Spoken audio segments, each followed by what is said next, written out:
Bienvenue à tous. La dépouille mortelle de Justin-Marie Bomboko Lokumba a été rapatriée depuis samedi. Action de grâce a été célébrée en sa mémoire à la cathédrale Notre-Dame de Lingouala. Plusieurs autorités congolaises et étrangères ont tenu à rendre hommage à l'un des pionniers de l'indépendance de la RDC. Et parmi les délégations étrangères, on note la présence de la première dame du Congo-Brazzaville et une délégation du Gabon. Les Congo accèdent ces jours en plein accord et amitié avec la Belgique à l'indépendance et à la souveraineté internationale.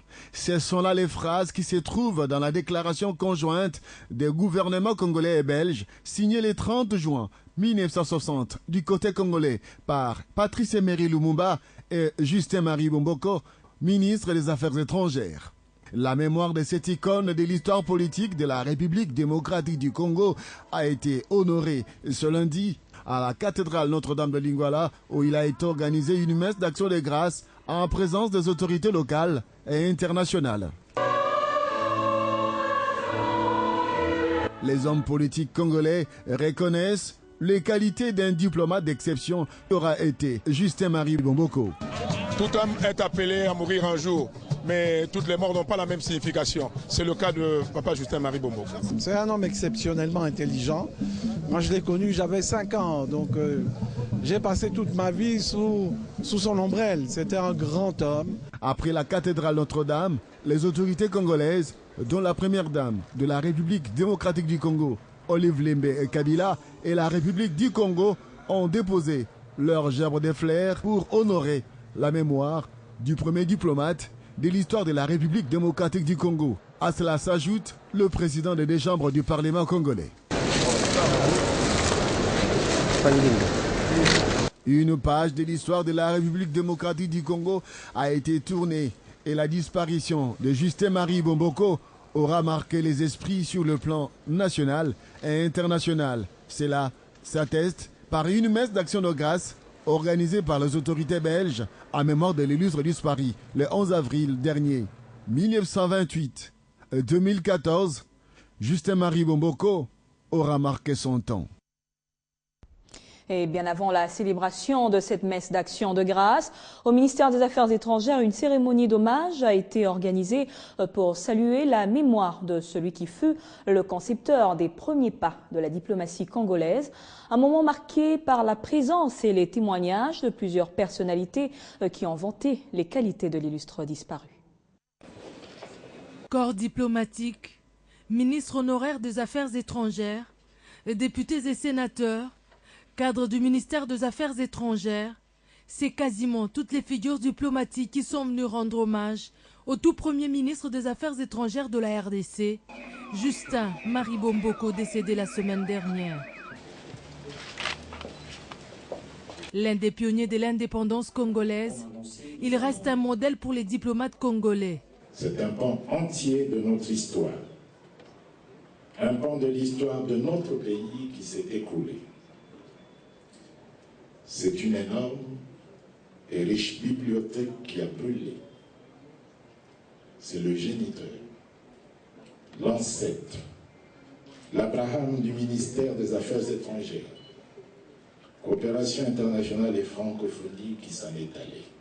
Co-signateur de l'acte de l'indépendance du Congo, Justin Bomboko entame sa lutte alors qu'il était le premier étudiant congolais à l'Université libre de Bruxelles pour que la RDC retrouve sa souveraineté. Le commencement de chaque chose est difficile. Et si vous vous rappelez qu'il est revenu plusieurs fois à ce poste, ça veut dire qu'il a beaucoup fait. Et la RDC perd un digne fils de la fondation du pays. Et c'est toujours un grand-père. Il m'a encadré, il m'a orienté et il me demandait toujours de rester au milieu du village. Ça, c'est très important, c'est très positif. Le corps de Justin-Marie Bomboko est exposé au Palais du Peuple à Kinshasa avant sa mise en terre mardi au cimetière de la Gombe. On reste au ministère des Affaires étrangères pour parler cette fois du ministre Raymond Tshibanda qui a échangé avec différents ambassadeurs sur des questions d'actualité mais aussi sur des questions économiques. C'était une journée d'intenses échanges avec quelques ambassadeurs accrédités en République démocratique du Congo. Avec le ministre Raymond Tshibanda, les ambassadeurs des États-Unis et de l'Algérie ont tour à tour échangé sur le renforcement de la coopération. C'est dans le cadre de nos échanges diplomatiques que nous organisons assez régulièrement que j'ai profité de cet entretien, bien évidemment de communiquer directement au ministre mes sincères condoléances à son ministère et au peuple et au gouvernement congolais au moment du décès de Justin Bomboko. Pour l'ambassadeur algérien en République démocratique du Congo, il existe d'énormes possibilités de coopération entre les deux pays, notamment dans le secteur des hydrocarbures. Ces relations méritent d'être développées davantage dans les différents secteurs, pas seulement politiques ou diplomatiques, mais d'aller vers les secteurs économiques, commerciaux et culturels pour leur assurer leur développement et leur promotion. Mais on a constaté ensemble que le secteur de l'énergie, par exemple, le secteur des hydrocarbures, où la RDC est en train de faire des explorations et des efforts d'exploitation pétrolière, l'Algérie peut lui être utile. L'Algérie, c'est un pays qui dispose d'une expérience et une expertise non négligeable dans ce domaine. Ce balai diplomatique démontre l'importance de la République démocratique du Congo, pays qui aspire à la paix et au développement. Sécurité dans l'est de la RDC, le président de la Tanzanie a mis en garde les groupes armés pour désarmer au risque d'être traqués par les forces congolaises et celles des Nations Unies. Dans une interview accordée à Associated Press, le président Kikwete a salué le succès de l'intervention des FARDC et de la Brigade des Nations Unies pour la mise en déroute des rebelles du M23, un des principaux groupes armés de la région. Pour le président tanzanien, dont le pays a fourni des troupes à la brigade d'intervention spéciale des Nations Unies, la meilleure solution pour ces groupes armés est de coopérer en déposant les armes. Maintenant, nos hommes poursuivent l'opération contre les groupes armés, notamment les ADF Nalu, et ça se passe bien. Nos hommes viennent en appui à l'armée congolaise.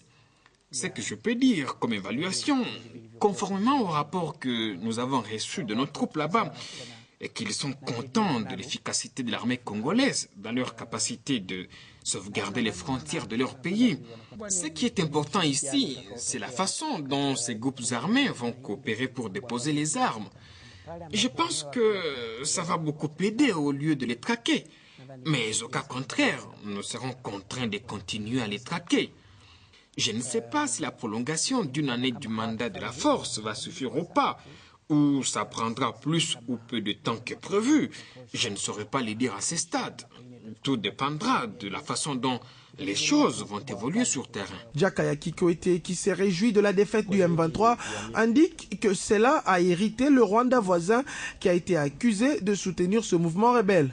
Pour la Tanzanie, le Rwanda doit impérativement négocier avec ces rebelles, dont les FDLR exilés depuis 1994 en République démocratique du Congo. Le président tanzanien a également nié qu'il existerait un différend important entre son pays et le Rwanda. Dans l'actualité de ce lundi, je vous l'annonçais en titre, la Commission électorale nationale indépendante va bénéficier d'un appui de taille dans l'organisation des prochaines élections. Il s'agit de l'assistance technique, de la logistique et des bons offices, mieux la facilitation. Martin Kobler, le chef de la MONUSCO, a lors d'une audience lui accordée par le président de la CENI réitéré la volonté et la détermination des Nations Unies. Fabien Lumbala.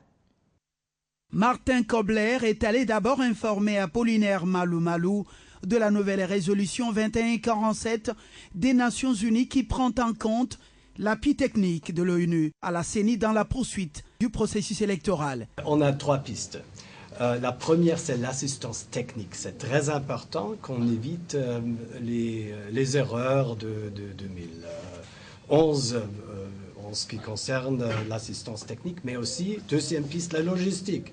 Sur le terrain, les différentes rencontres des cadres des concertations entre la CENI et toutes les forces impliquées dans le processus électoral sont suivies de près par la mission onusienne en République démocratique du Congo qui continue à plaider pour des consultations permanentes CENI et toutes les tendances politiques et sociales. J'ai une très bonne impression aujourd'hui parce que ça avance.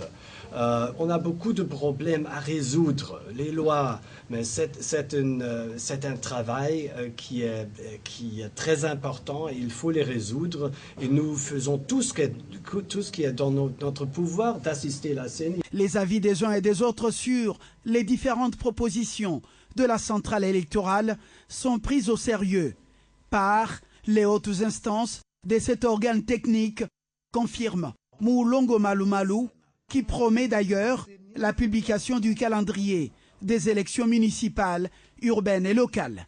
Il y a quelques jours, nous avons tenu 3 jours d'examen de toutes les propositions que nous avons déjà reçues en assemblée plénière.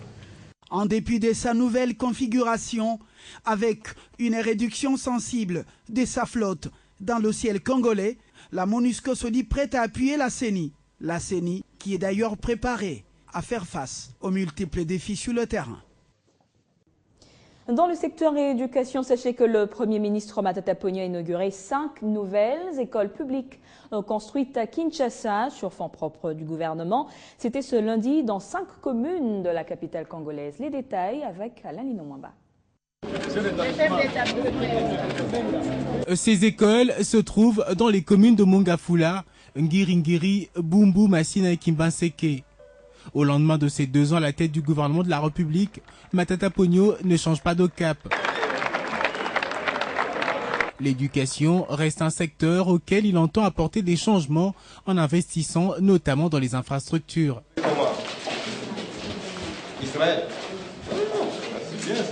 Ce projet inscrit dans le programme éducation du gouvernement prévoit la construction de plus de 1000 écoles pour tout le pays, dont 100 par province, avec coût de construction pour toutes ces écoles évalué à 100 milliards de francs congolais. Le chef de l'État, son Excellence Joseph Kabila Kabange, a inscrit l'éducation comme l'une des priorités de la révolution de la modernité, une priorité du gouvernement dont nous avons la charge. Et donc nous avions l'obligation de nous rendre compte de ce programme ambitieux de révolution, la modernité dans le secteur de l'éducation. La ville de Kinshasa, qui est la capitale, bénéficie donc à nouveau de 5 nouvelles écoles. Une mise en service qui coïncide avec la rentrée de classe après les vacances de Pâques. Et ce qui est fascinant, c'est que les écoles qui sont construites par le gouvernement dépassent en termes de qualité celles qui ont été construites par certains bailleurs de fonds. Donc aujourd'hui, le gouvernement de la République, sous le leadership du chef de l'État, place la barre très haut en ce qui concerne la qualité de l'enseignement, mais aussi la qualité des bâtiments.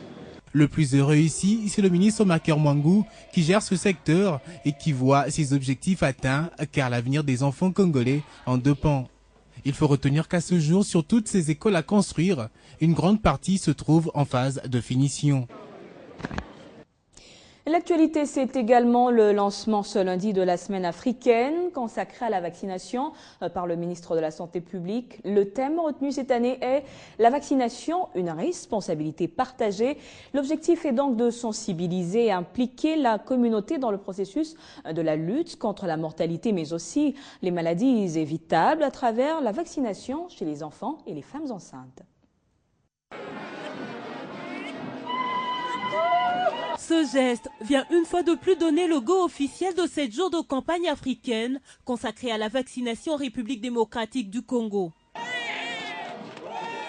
Initiative qui vise à renforcer les programmes de vaccination dans les régions africaines par une sensibilisation accrue à l'importance, à la nécessité et au droit de chaque individu d'être protégé contre les maladies évitables par la vaccination. Le taux de mortalité des enfants de 0 à 5 ans, nous sommes à 158 à peu près. Donc nous avons une chance particulière qui nous est donnée.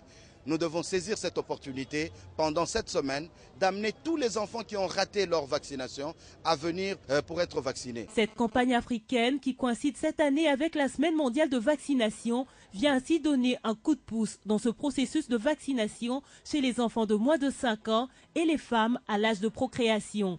Et nous espérons, grâce à cette semaine africaine de vaccination, qu'il y aura beaucoup de parents qui vont amener leurs enfants parce qu'ils ont raté les opportunités antérieures et qui vont profiter de l'occasion de faire vacciner leurs enfants.